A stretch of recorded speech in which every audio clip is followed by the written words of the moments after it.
All right, here we are. What say you, What Mike say McCoo and Brian Fortune? So,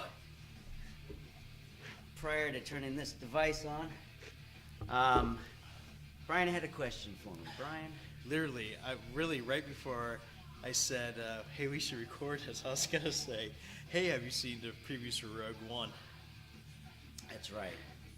I've seen previews of it, but what I've done mostly is read about it, obsessively read about the reviews, see what the internetosphere is thinking about it, you know? Yeah. Trying to, because honestly, Farce Awakens really soured me on the notion of just running to the theater. I was almost like hesitant to ask, because I didn't. Maybe it wasn't the answer I wanted to get or something. Well, no, we'll get to Rogue One. We'll get to Rogue One because, when Farce Awakens came out, I did media blackout. I really didn't watch. I did watch a few of the previews, but I wanted to go into the movie fresh. And Right. really was hoping and expecting to just be wowed and amazed. At what point did you realize that it was a horrible mistake? Oh, about 15 minutes in, when it just like, wow, beat for beat, this is kind of like, I mean, it was cute at the first part, but like, they keep referencing the first movie, well, A New Hope. Yeah. And I'm just like, this is basically Star Wars with a little bit of Empire thrown in, but that's about it, you know, and... Well, anyways, so I digress. The original question was Rogue One, and so I've not endeavored to make it a secret. I kind of already think I knew the ending anyways, you know. But for the new film. For the new film, and if you want, I can tell you how it ends. I mean, well, Nah. I guess really what the question was. All right. What do you think on what you've seen? Because I've only seen just what's the previews here and there. I mean, it looks cool. I know nothing about. I guess it's about the continuation of the girl, possibly Luke's.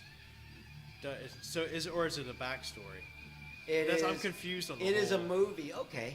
Well, all right. I thought you knew a little bit more about it. So, basically, Rogue One is the movie about the people who stole the plans for the Death Star. Okay. The And Bothan then- spies. Right. Oh. So this movie's about them, but so there's some odd things about this movie. Even though they call it a standalone movie, you need to know about Star Wars Right. in But order to by really this time, most understand the people do. movie. Yeah. And it leads directly into the next movie. Oh, okay. So there's a CGI Princess Leia and a CGI Grand Moff Tarkin who's in it. Really? CGI, yeah, he's been dead since 1994. Yeah. You know? I've read a lot of opinions differ on which CGI version is better, but some think they both suck, some think they're both adequate. I don't know. I did see a still image of Princess Leia online, and if it's an indication of what's in the movie, it looks pretty fake to me. Really? So. And then I guess the pacing is all different. Okay. And I guess it's more of a darker story. So I've heard that. I heard that it was actually Disney did like a preview, their target audience and stuff before Final Cut, and they said that they took some scenes out to lighten it up a little bit. So it makes me wonder. I don't know what they did, because that was a movie that famously they went back and reshot a considerable portion of the film. Like maybe, I want to say 25%. So who knows what they tinkered and changed on. Interesting. Which is, I mean, for the movie really to be in that beginning of post-production, and they're like, oh, we better rethink this. They probably did an original cut or 2 or 3, and then like, uh-oh. So I don't know what was going on, but I guess there's a lot of gratuitous wink, wink, nod, nod to characters we've seen in other movies. Particularly Star Wars. I guess it's really slow in the beginning, but then it picks up. So, via social media. So it's not getting a lot of love. Some people, all right, so some reviews, they love it. Other people hate it. But what I go for is the interview that really kind of parses it and gives me a reason why these things are that and the other. Okay. And there's a lot of different opinions, but I've fallen in the area of not sure if I'm going to go pay for this in the theater. You know, because I had a friend, he wanted me to go check it out this past week, and I was like, well, you know, time constraints, but I waited about a month with the last one. Now Mark Hamill tweeted that he says, "Oh, Rogue One, am I in this one or not? I'm not sure." And there was a caption, there was a meme going around. It had all the different Star Wars, the trilogy, and it had Rogue One. So Rogue One is before this one, but not before these prequels, but after this movie, Yeah. but maybe not before, because it was like all this, it was all the confusing. Then Mark Hamill's quote, "Am I in this one?" Yeah, right. So that's why I was like, wait a minute, this isn't. I haven't done my homework. I don't know what this is, but it's Star Wars. Well, you know, it wouldn't. I don't think it would ruin it for you to read up on it. Yeah, but doesn't that defeat the purpose of a movie? I mean, really. If it's a good enough movie, I mean, someone study up before I go see this movie. Someone could explain a movie to you all day long, but until you actually go see it. I mean, I'm maybe 5% lean into the notion of maybe still seeing it in the theater just so I can see it on a big screen. Yeah, I think so, yeah. But then on the other hand, the other 95% says, well, then Disney wins. Ooh. You know? So if I Fight just the wait till power. it comes to the library, right? You know how much I pay for it at the library? Nothing. And there always seems to be a copy of Farce Awakens sitting there, so and I haven't rented that one. George Lucas is laughing all the way to his Disney account. Yeah. Well, yeah, so oh yeah. Well, yeah, I could go on and on about it, but you know, please do.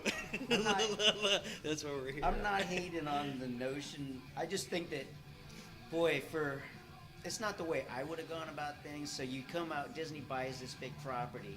They could have used George Lucas's 3 treatments, Right. and then focused on these other movies that are maybe Old Republic or something different. But they seem to have this obsessive nature with making everything look and feel just like Star Wars 1977. So you get Farce Awakens one year. Next year you get a movie that literally leads into Star Wars. So To still carry on that trilogy. And who are they still working? All right, so they're working bring it on back around. a Han Solo movie. Well, why? You know, like it's But going to be. it's like the young Indiana Jones. Thing could be said about the young Indiana Jones. Why? But they're gonna the TV ruin show it. was a huge It's success, easy. though. It was actually pretty good. Well, that was George Lucas was in charge. Oh, that's true. Yeah. You know, he wrote those stories. Yeah. You know, I mean, yeah. So apples and oranges. so he really fleshed that character out. But like, I mean, what they did to Han Solo in this last movie was appalling to me. I know. Because just maybe we are segueing into a Farce Awakens bashing contest, for me at least, is they make Han and Leia out to be real assholes as parents. And they make Luke out to be this fucking tail between his legs, you know, running off and hiding in the Outer Rim and some rock world. Really? Go run and hide and pow. Like, seriously? What have you, what Disney, what hath thou wrought, you know? What have you done to my characters? Because these people should have progressed as they had through the movies. Yeah. They all started out one way. But over the course of 3 movies in 6 years, they all grew and evolved as people. Whereas, what did they do? They took us and rewound it. You know, I don't know. I think hate it could be it's like that sign of the times, the cultural identity. There's a lot of bad parents out there. And you're not alone. What did you call Darth Emo? Darth Emo. Yeah. People complain about Anakin Skywalker. And they complain about Jar Jar Binks, but yet Darth Emo is totally okay. I think that the Skywalkers have a long tradition of being whiny. But I wanted to go to Tashi Station. It's a teenager. And then It's like any other then in teenager. Phantom Menace. But Mom, you always said that you should help people. There's the little Anakin was whiny, and then it's all Obi-Wan's fault. I hate him. As we get the pre-Darth Vader Anakin Skywalker. Right, yeah. I hate him. He's holding me back. And then obviously Darth Emo being Luke's nephew. You know, I hate my mom and dad. Yeah. I love my grandpa I never met. You know? Yeah. I will avenge you, grandfather. Yeah. Shaking his fist. It's like, what kind? Didn't they talk about this at the dinner table? You know, I mean, yeah. There's a reason we had to defeat him. There's a reason why your uncle had to kill your grandfather. There's a whole lot of debris spread out all over Ewok. Yeah. You know, and it's called Death Star parts. You know. Yeah. They'll be cleaning that up for decades. The ecological disaster. That's an aspect of Star Wars that never gets really talked about. Oh, right. Yeah. Is when you have something as big as the Death Star and you're going around and blowing them up, that's a lot of trash floating around out in space. You know, what does that say? What does that say? These ecological PC correct times. You know? Yeah. You gotta clean up that ass right now. Salvage crews are out there, you know, recycling. They're like pulling up giant recycling bins. Oh yeah. We get the cosmic scrappers. Yeah. They pull up in their pickup trucks. Take the old Hubble, throw it in the bag. Just throw it in, smash, you know. Oh man. So, I don't know, man. I think that the Rogue One for me, I'll go see it. I want to see it in the theater, but I think like in January. Discount house or something. Yeah, I mean, I was selective about like the Star Treks. Not to segue from Star Wars, but I saw the first two in the theater, and that second one just really let me down. And the third one was really good. I saw on DVD. I think that there is something to be said about seeing it in the theater. Like I never saw any of the Hobbits in the theater, just because the schedule wouldn't allow. Right. But with the Rogue One, I mean, there's a certain kind of excitement. Like, because I went with my nephew, went with my family to see Force Awakens. Yeah. And it was cool. I mean, I got tears in my eyes. I said, "Wow, X-wings and Wookiees and my little nephew is sitting there, and he's at the age I was when Empire or Return of the Jedi would have come out. Like Return of the Jedi, I would say, and that kind of excitement. So I felt that excitement, but ultimately I was really disappointed because my nephew had told me that Han Solo got Boba Fetted. You know? Oh. And I knew it was coming, and I was like, oh no. It just, I don't know. Well, I think also overall it didn't grab me because I tried to see it on DVD months later, and it's kind of left me grumbling. I did pick it up at the library one time. I had to pick up a couple of different movies, and it just sat there, and I just made no time, had no interest in watching it. I was like, I just. What does that say? I'll listen to this podcast over here. Yeah. Flip through my records. So do you think? I mean, it was Star Wars. I mean, I will go see it because it's Star Wars, because it's like Star Wars is my religion and Star Trek's the moral code by which I live my life, right? I want to go see it. I didn't like the last one, but it's still that, like I said, it's that story, that biblical kind of story. People, I'm really excited to read a verse from the Bible, like I said, because Star Wars is like part of my religion, if you will. Yeah. Well, I want to go see it, but I've been disappointed in it. They're pissing all over the old movies. That's what I don't like. But I think that's the Disney aspect of it. I guess so. Well, it's not just Disney, because there's an alarming trend with any remake or reboot movie. It's like Star Trek is a good example. It's a remix of the greatest hits of all the Star Trek movies that came before. Yeah. Force Awakens is a remix of a bunch of the beats and interesting things, mostly from the first movie, but some a little bit from the other movies, because you do have the big Jedi or Death Star thing, Star Killer, blow up at the end. Yeah. So it does have a little bit of 3 movies in it, but mostly the first one. And that, to me, was the most disappointing, because the first once or twice it happened, I was like, yeah, it's cool. It's a little wink and a nod. Now let's get on to this movie. And then it's just sort of alarming as the movie goes on. It's just like, this really is following all the beats. Oh, there's the cantina and all my favorite characters sitting there, you know, and then the whole mystical lightsaber thing, you know, that was bothersome. But then the chances of the Millennium Falcon just happen to be sitting there powered up, ready to go. I mean, the battery would be dead on most cars sitting there. You'd have to get a jump. You know, and then she just automatically knows how to fly. And one thing, you never saw Han let Luke fly that fucker, and Luke's a goddamn good pilot. That's how, you know, that's my baby. And then he let Lando. Lando flew truck drivers in space now. Lando Lando flew them. Well, it was his though.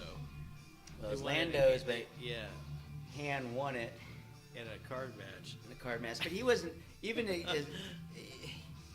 He had no problem running away from it if he needed to, if it was to save his life, I would imagine. But just like, I don't know, just me, why is it just sitting there? If it worked the whole time, wouldn't someone put a for sale sign on it? I mean, it just, there's a whole lot of things, a lot of breadcrumbs already waiting there for you. Here, look at me, pick this up, you know, and like follow this trail, you know, and it was a little too obvious for you. Yeah. But I mean, that's classic storytelling, because you know, like Star Wars, the original. There was that's the hero. The hero's journey. That's the hero's journey. There was a quest for something there, but you know, you have the wise elder. You have the magical sword or shield. You have helper creatures. You know, say like a Wookiee is a helper creature, or it could have been a bird, for all that matter, in ancient lore. And then the labyrinth. The hero has to enter the labyrinth to save the princess, and you know, I mean, there's things in classic storytelling. You know, it just happens. I just happen to meet a wise elder who's going to show me the path. I think that could be said with that. So they tried carrying it on, but I do see what you're saying about. Well, the have Falcon that just being there. Yeah, I mean, and she's just wandering around in the desert. Someone's trying to take this droid, and she just shoos them off.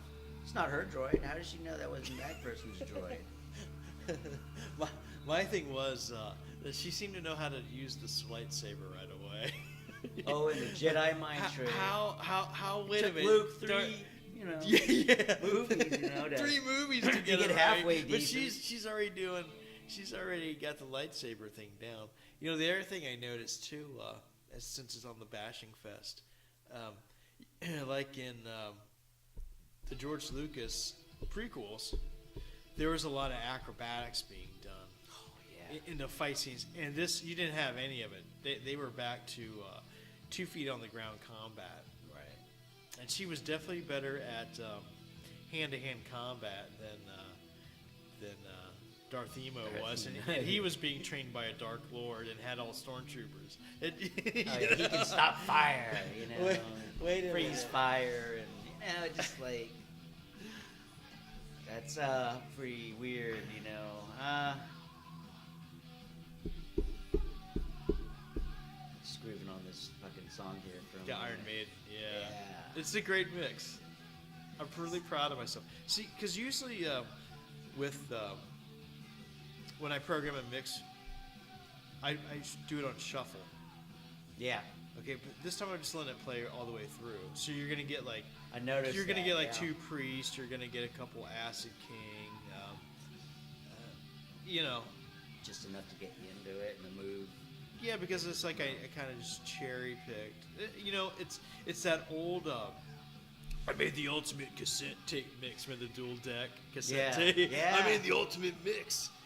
And you know, you only had so much space to do it in. Now with the digital music and Spotify and whatever have you, this can be a pretty massive thing. But your playlist can be so massive that it loses its sonic integrity. True. You have to limit it to like about 100 songs, and that's a lot. Yeah. I mean, 100 songs is like 12 hours of music. Most of my playlists that I've made when I used to take it to work, due to the limitations of my space on what I have, I basically made my lists around 4 hours long because I was going to be at work. Yeah. So I would start out with something, but usually because I have so much music to go to, I give myself a little challenge. I say, all right, one song per band, and I have to keep okay. Yeah, I feel you. grabbing stuff like Yeah. that. But then at some point, I'll be like, but there'd be 2 songs I want to hear. So now I'm going to go ahead and throw that other one in, and then it'll change over the course just from me picking it. Right. Because I can't help myself but to kind of listen as I go, Well, no, that's the best part of it. Yeah. Is the engineering part. Because when I did this metal heavy shit and just plain stoned mix, I was laying in bed one Friday night, just laying there,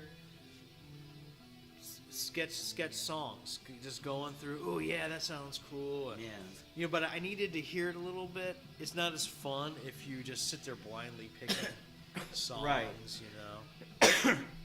So at some point it'll get derailed because I'm having it'll.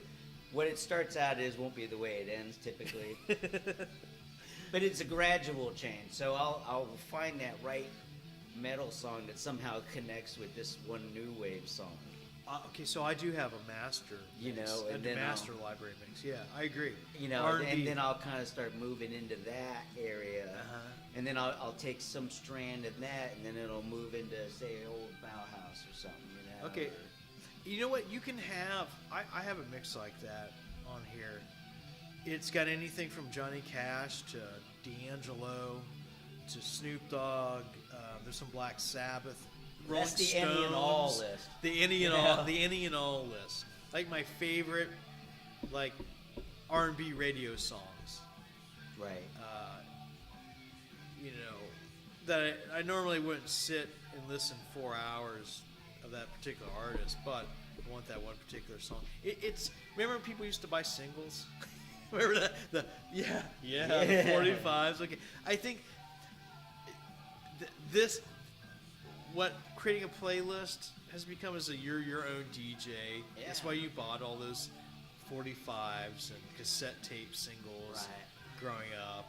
Now the CD singles, I don't really remember. I don't really think that was a thing. Do you? Okay. They didn't take off or whatever. Or you reason. could just buy the whole CD. Yeah. Yeah, because it was still probably kind of pricey at the time, but it's allowing you instead of Kate's Hell programming. See, now before like this great MP3s and music, I picked up a 25 disc CD player. Well, technically I picked up a 5 disc CD player, but my girlfriend at the time had a 25 disc, and she didn't even have 25 CDs to her name, so I opted and we traded. Right. So I got the 25, so I traded up immediately. And what I would do is I would take different CDs. I was in my sort of rotation. I'd stick them all in, and then I would hit random. Random, yeah. And it would play a song. It was kind of clunky. CD moves. Very mechanical. But then I had no idea what was going to be next. I mean, it was limited to 25 records, but that one record might be a compilation. So there might be different stuff on that, or that's true. Or maybe there's 2 Priest in there this week for whatever reason. But it would change as the week would go by, and I would just hit random. Yeah. And you're right, creating my own well, maybe not so much being my own DJ, but creating a playlist so I can get that magic of listening to a radio station that every song that comes along is kind of badass. That's for me the Spotify. I know there's many other downloading services, but that's been my attraction for it to it is I'm my own DJ. I can have that mix where it's R&B to metal or just straight up metal. Yeah, oh yeah. Because there's always been songs from bands like there's a Morbid Angel song on here where the Slime live. Oh yeah. And it's like otherwise Morbid Angel's okay. Yeah. But just this one song, oh, yeah, and it's on here. It's like yes, I haven't heard this song in years. I got this CD somewhere, Yeah. but I have to dig it out. Yeah. I don't know, man. This is something kind of for audiophiles. Yeah. Hell yeah. It's something new, exciting.